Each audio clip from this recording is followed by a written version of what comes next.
existence of what do you say? God. A conclusion in mind. Do you have a criteria Well, your in mind? hypothesis, right? You're trying to prove your hypothesis, yeah. Disprove actually. Or disprove. Yeah, a depending on which hypothesis is way. always disproved, never proven. Okay. You see, this is something that is very basic in terms of scientific methodology. So what I'm saying is that when you have an experiment, you have to have some sort of a criteria in mind.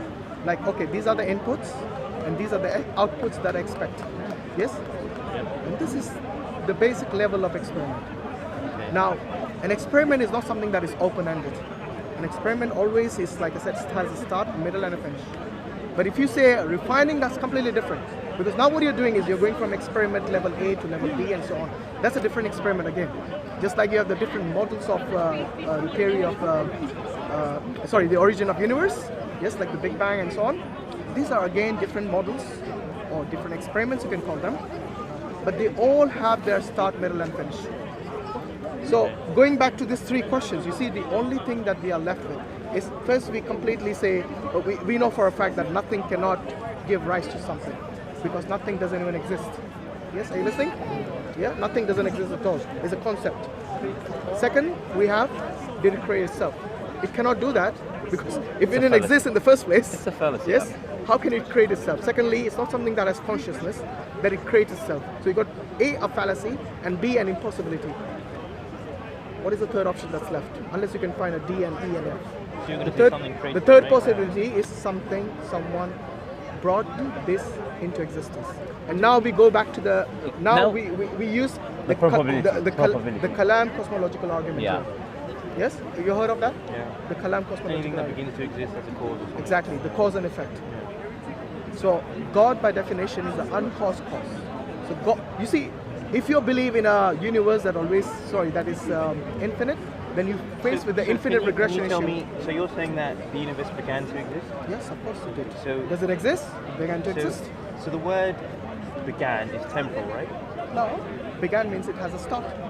Start point. It's to do with time, right? Without time, you Yeah, can't. of course you have to bring time element in there. So what But would- time is a concept. So did time exist before? No, the Big time Bang? is a concept. For you to say it exists, you're thinking physically now.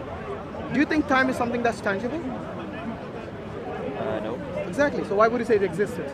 Okay, so do numbers exist? Numbers abstract again. Do they exist? No, they're abstract. So they don't exist? My friend, the abstract. Do you know what abstract means? No. Again, I- is a concept of understanding the physical reality. So you're saying you can't answer that question with a yes or no? No, you can't. can't. You can't because what you're thinking is like me asking you, does nothing exist? Yes or no? No, it doesn't exist. Why? Why? Because it's a concept. But you see, in order for us to communicate as linguistically, we have to use concepts like infinite, concepts like nothing, abstract numbers. This is for us to communicate better, to understand each other better. However, do they exist in the physical world? No, they don't. You see what I mean? So going back to the cause and effect, yes, everything that exists must have a beginning. Yes? Except the one who creates everything. Because you see, otherwise you're faced with the infinite regression problem. For example, if those people who don't understand infinite regression, it's like basically you going to a library to collect a book or to request a book. Now, if there are infinite number of people in front of you, will you ever get the book? Because infinite exists. So Is it a again? concept? Yeah, it's a concept. So how can you? But this is, talk like I about it in said, reality? this is to communicate between us. Infinite number of people in front of you means something, No, but the number of We're people. describing What you're the doing concept. is you're coming up with a conceptual argument and bringing it into real life, right? So you're saying You have to. So- Just like the numbers is a conceptual, is an abstract numbers. Yeah. They don't exist physically. But do you use them in your real life? So- Do you use it in your calendar, in your watch? You see what I mean? In order for us this is what I to would say to you, right? what? Time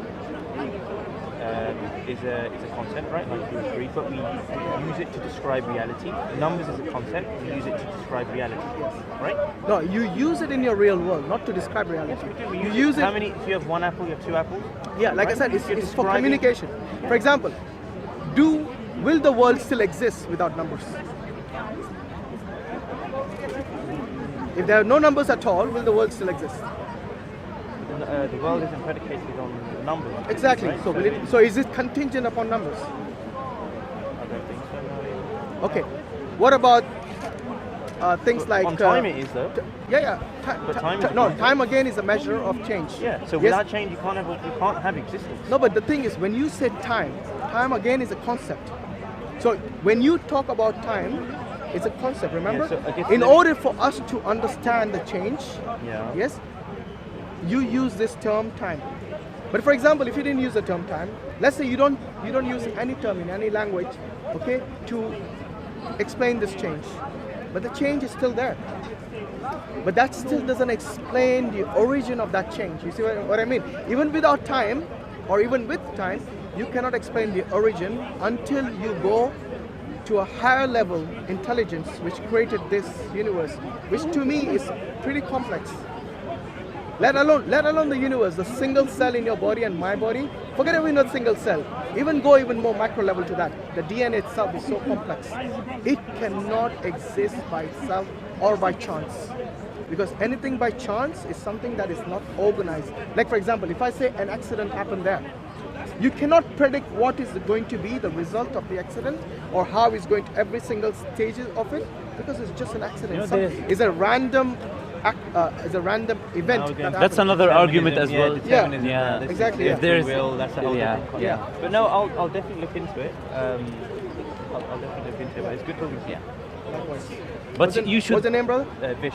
Wish? Okay, nice talking to you. Hashim. Nice to meet you. Muhammad, yeah. So look into it. Look, like I said, don't rely upon those scientists who say that God is not an option. Bring God in, because that is the most relevant thing. That if you are an open-minded person, a sincere person looking for all options, then bring all options into play. Do not basically Discard some. discriminate between people who are believers in God and people who are not believing in God, or discriminate with the idea even that God exists, because to me that is discrimination as well, the thought discrimination in this case. So if by your deductive reasoning you come to the conclusion that the only possible explanation for this universe to exist, which to me is everything, your thought itself, the mind that you are using to rationalize things, to ask questions, that itself did not create. So who created all that? Your consciousness and all that. There has to be a higher, a higher intelligence which has created all this. And that, my friend, is God Almighty. Yes? And remember what we said about that you accept the testimony of the people, but you don't use the same standard for God. You know that in yourself. You accept that yes, this is a Dr. Fruit because of his testimony. But when it comes to God, no, I reject the concept. I don't try to use probability. I look at the evidence. Have you looked at the evidence of Islam, basically? He doesn't like all those religions. No, that's fine. No, I I think didn't say that. as long as you're open, as long as you're open to exploring this different, the option of God, then I would say you're open-minded. Yeah. But if you have already closed that door, then there's not much anyone can do, because that to me is nothing less than cognitive dissonance. Yeah. All the doors are open right Yeah. now. Yeah. The irony is that most of the The time windows are shut. Well, windows, doors, keep them open. Keep your mind open. That's the most important thing. Whether you call it But a I door really or a gotta get window. going, guys. It was really good talking to you. Yeah. No problem. Likewise, yeah. Thanks for your time, mate. Take care. Take care.